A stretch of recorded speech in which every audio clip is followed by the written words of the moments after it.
Hey, what's up people, JayDub here, uploading my Raw review on a Tuesday afternoon because I had to make sure the world stopped. Completely stopped until I got this. Apple iPhone 4. Now, I won't talk about it much on YouTube because I want to stick to the wrestling, but I have some stories for you guys on Wednesday, the sideshow. And just a little promo, it involves the police, the ambulance, people getting intimidated, arguments, people getting cursed out, people getting knocked out. It was just real crazy, something straight out of a damn movie. So make sure you're at the sideshow, 6 p.m. Eastern Time, Wednesday, JayDubShow.com. Now on to the wrestling. Something, probably equally or hell even more crazy. How in the hell could a billion-dollar company forget that they have workers on their roster who have work visas, and if those visas expire, they can't work?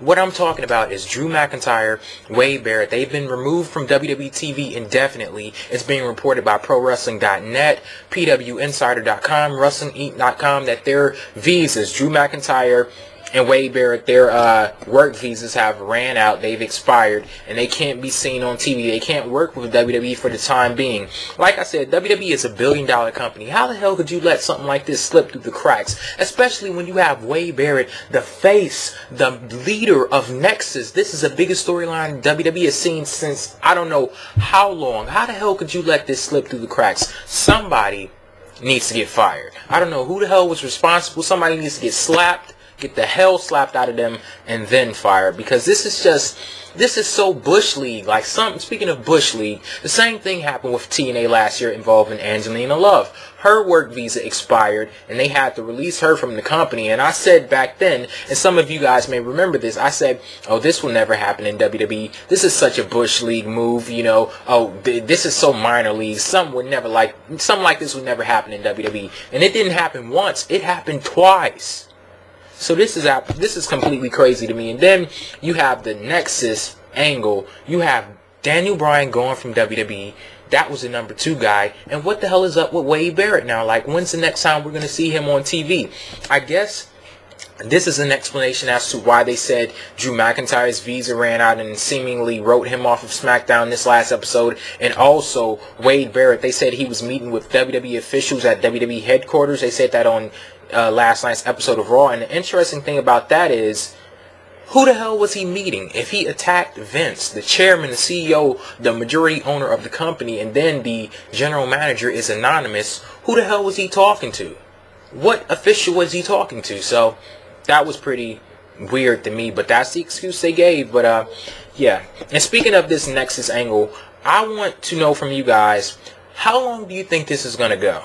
Because I said last week that, they've already attacked John Cena. They've already attacked the owner of the company. Who the hell else, who is there in WWE for them to attack? And then on this episode, they go outside of WWE, bring in some legends. And that was clearly a setup. Like, I knew that was going to happen, because WWE usually doesn't do things like that unless it's for like a bigger purpose. Like, they would have, if it was any old regular segment, they would have just shown the DVD promo. Wham, bam, thank you, ma'am. That would have been it. But they had the NXT rookies run out. I kind of knew that was going to happen. But that, just because I knew it was going to happen, that doesn't mean it was any less good than what it was. And it was good, but I'm just waiting on the NXT guys to do something more than just running out there and attacking people. You guys are official members of the roster. Everything you asked for, you got it. What's the next step? What's the end game? Where do you go from here? That's what I want to see from the NXT guys, and I haven't seen that yet. But like I said, up until this point, it's still been great,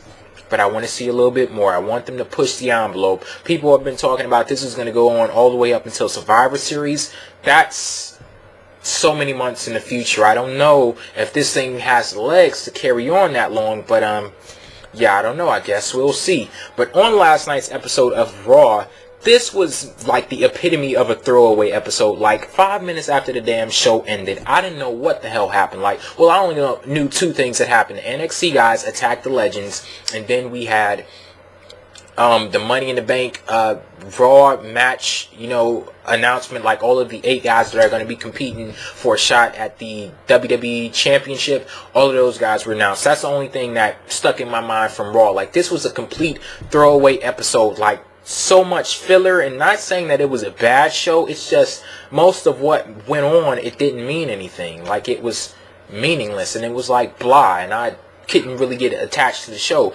But on to the Money in the Bank match.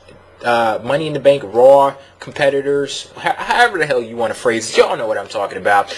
Randy Orton, The Miz, R-Truth, Chris Jericho, Evan Bourne, Ted DiBiase Jr., John Morrison, and Edge. I'm just going to say this right here.